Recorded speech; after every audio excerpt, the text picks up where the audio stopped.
बताइएगा कुछ आपकी प्रेपरेशंस क्या हैं, क्या मनसूबाबंदी और क्या हिकमत अमली है आपके जहन में? अस्सलाम वालेकुम सलीम साहब, एक बहुत शुक्रिया मुझे लेने का अपने प्रोग्राम में। जो ये हालिया फ्लड आया है और ख़ास तौर पर जो पंजाब में उसने तबाहकारियाँ की हैं, इस दफ़े ये फ्लड थोड़ा डिफरेंट था, इसलिए कि इंडस में फ्लड नहीं है। जो ईस्टर्न रिवर्स हैं, ख़ास तौर पे चनाब तो खैर इसमें पहले भी फ्लड आते रहे, लेकिन रावी और सतलज जो कि इंडस वाटर ट्रीटी के तहत इंडिया को दे दिए गए हैं, उनमें भी एक हाई लेवल का फ्लड आया है।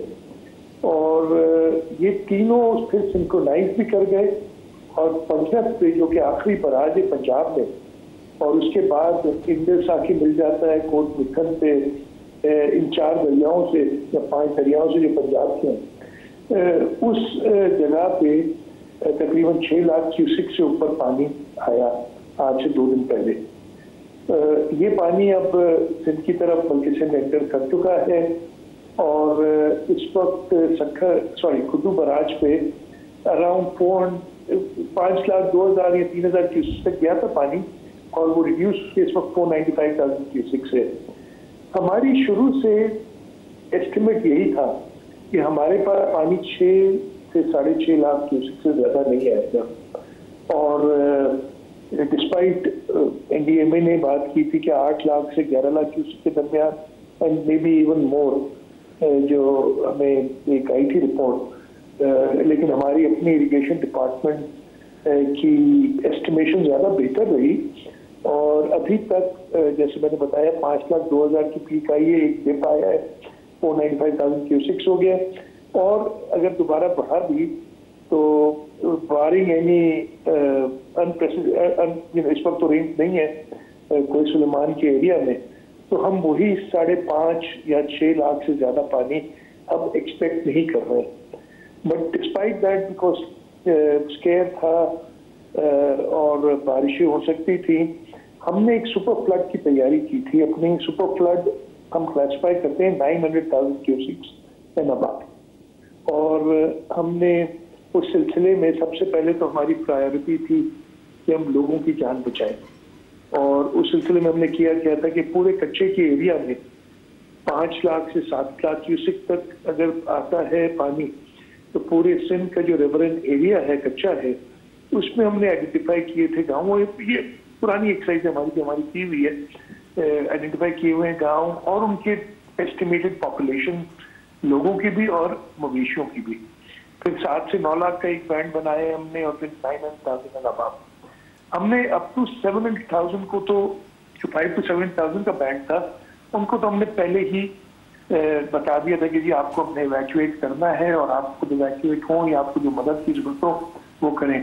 डिस्पाइट दिस कच्चे के इलाके के लोग जो है उनको शायद हमसे ज़्यादा पता होता है, पुराना एक्सपीरियंस है, and they were not very willing to evacuate. कुछ लोगों ने किया था, और हमारी लेकिन जो तैयारी थी कि अगर, बिकॉज हमें थोड़ा सा ये फायदा हो जाता है कि तौसा पे और पंजनत पे जब पानी आ जाता है तो हमें कम से कम 2 दिन मिल जाते हैं टू डू द फाइनल। तो शाह साहब, जो अभी पानी की सूरत हाल है अगर वो देखें तो फिर लगता ये है कि अल्लाह पाक करम फरमाए तो वो 9-10 लाख क्यूसिक्स का रेला आने का ख़तरा अब नहीं है, तो हमारा ये वाला बड़ा हिस्सा जो है सूबा सिंध का वो बच जाएगा। ख़ासतौर पर कच्चे के इलाके जो आमतौर पर डूब जाते हैं तो वो बच जाएंगे इस दफ़ा सैलाबी रेले से, ये आपकी तवक्कुआत है?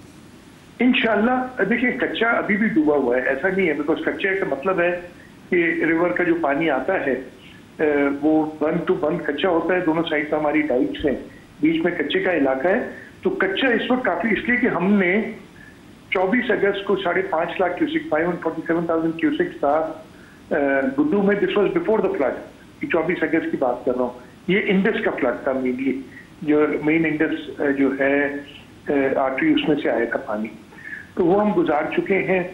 जैसे आप सही फरमा रहे हैं कि जो 9 लाख से ऊपर का एक एक्सपेक्टेशन थी, वो अल्लाह करेगा कि नहीं आएगा।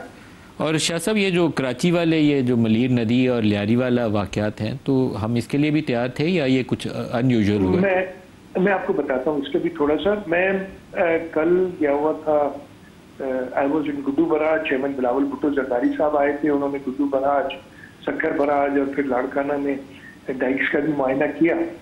और उसके बाद में कल सारा दिन बारिश होती रही। कराची में 7th से हमें प्रेडिक्ट किया था, जो ये लेटेस्ट मानसून का स्पेल था, बल्कि पूरे सिंध में, नॉट ओनली कराची, पूरे सिंध में। और वाकई मैंने जब जाते हुए I went from Karachi to Buddu, यानी travel the entire length of Sindh, और वापस भी आया 24 घंटे के अंदर, तो सारे रास्ते में मुझे हर जगह बारिश तकरीबन थोड़ी बहुत मिलती रही। कराची में कल सारा दिन 7th को था, 7th नहीं हुआ, 8th नहीं हुआ, 9th नहीं हुआ, सॉरी 9th को जाके बारिश हुई, और कल सारा दिन चलती रही, और शाम को उसने शिद्दत इख्तियार की। ये जो दोनों मलीर नदी में और लियारी नदी में पानी आया है, this is not because of rains in Karachi. ये जो हमारी हिल रेंज है, माउंटेनस रेंज है, जो सिंध और बलूचिस्तान को डिवाइड करती है, वहाँ पे बारिश हुई है, शदीद बारिश हुई है, और वो पानी फिर हमारे जो बरसाती नाले हैं, मोल नाला कहलाता है एक, और फिर मलीर का नाला, और भी नाले हैं, इनसे ये सारा पानी मलीर नदी में भी आया और लियारी नदी में भी आया। एक और इशू हमें होता है, एक हमारा थद्दो नाला है, उसमें एक डैम बना हुआ है। ये एक पुराना इशू है कि जो नॉर्दर्न बाईपास बना हुआ है, उसने पानी को कॉर्नर कर दिया। नॉर्दर्न बाईपास की वजह से पानी का रास्ता, नॉर्दर्न बाईपास 10-15 साल पहले, बल्कि 20-22 साल पहले बना था, वो रोक देता है। तो जब शदीद बारिशें होती हैं तो हमें फिर सुपर हाईवे जो M9 कहलाता है, अब मोटरवे, उसको ओवरटॉप करके और आगे सादी टाउन और सादी गार्डन्स करके, जो कि ओरिजिनली नदी की पेट के ही इलाके हैं, उस पे कैंटोनमेंट एरिया उसमें बनी हुई है, मकानात वगैरह सोसाइटीज बनी हुई हैं, उनको फ्लड करता है। ये 2020 में भी हुआ था, 22 में भी गालिबन हुआ था, मैं रिमेंबर करेक्टली। और इस दफे कल रात को कोई 7 बजे 8 बजे शाम को ओवरटॉप किया है सुपर हाईवे, और इधर पानी गया है। शाह साहब, उसके ऊपर आज सोशल मीडिया के ऊपर काफ़ी तनकीद थी कि कोई 55 अरब का मंसूबा था, लेकिन वो भी काफ़ी साबित नहीं हुआ और दोबारा पानी में डूब गया। Is it correct? कुछ ऐसा हुआ है? कोई बात इंसामी हुई? नहीं, कोई 55, अच्छा वो मैं आपको उसको भी क्लैरिफिकेशन, पहले ये मैं बता दूं कुछ जल्दी से। तो वो जो है हमारा पानी इधर आया, हमने उसमें भी इंटरवेंशन की है, और हमने ये जब 2020 के बाद हुआ था, उसमें एक चीज रह गई है, M9 में एक कलवर्ट बड़ी बनानी है, जो कि वफाकी हुकूमत ने बनानी, बिकॉज वो M9 को हमें हाथ नहीं लगाने देते और हमने पैसे उनको देने हैं, वो अभी तक फाइनलाइज नहीं हुआ। तो वहाँ फ्लडिंग हुई। मलीर नदी और जो लियारी नदी में पानी है, उसमें भी जो इनके वो इलाके जो साले पानी ना आने की वजह से लोग वहाँ पे, प्राइमरीली वो कच्ची आबादियाँ हैं, उन्होंने बना लिए हैं घर, वो कुछ पानी के अंदर आए, और वहाँ पे हमारी टीम ने अच्छा काम किया और उन सबको रेस्क्यू किया है। अनफॉर्चुनेटली 4 डेथ्स हुई थी, वो थद्दो नाला जो ओवरटॉप हुआ है गडाब की तरफ, वहाँ हुई है। अदर देन दैट कोई ऐसे नुकसान। सर, वो आपका प्रोजेक्ट कौन सा है जो विच फेल्ड टू परफॉर्म? मैं आपको बता रहा हूँ। शाहराह भुट्टो हम बना रहे हैं, जो कि कयूमाबाद से, यानी कुरंगी रोड से जाएगा M9 तक। उसको हम शाहराह भुट्टो से लेके, सॉरी कयूमाबाद से लेके शाहराह फैसल तक कंप्लीट कर चुके हैं, और वो हैंडेड ओवर है, इट इज वर्किंग। आज उसमें मैं कल रात को भी आया हूँ, आज भी मैं उस पर ट्रैवल किया है, वो बिल्कुल ठीक है। उससे आगे जो रोड बन रहा है वही रोड है जो M9 तक जाना है, जो इंशाल्लाह ताला दिसंबर में कंप्लीट होना है। वहाँ पे अंडर कंस्ट्रक्शन जो है, रोड अंडर कंस्ट्रक्शन है, अभी काम हो रहा है उस पर। वहाँ पे जब मलीर नदी में पानी बढ़ा है आज, तो वहाँ पे एक ब्रीच आया है उसके अंदर।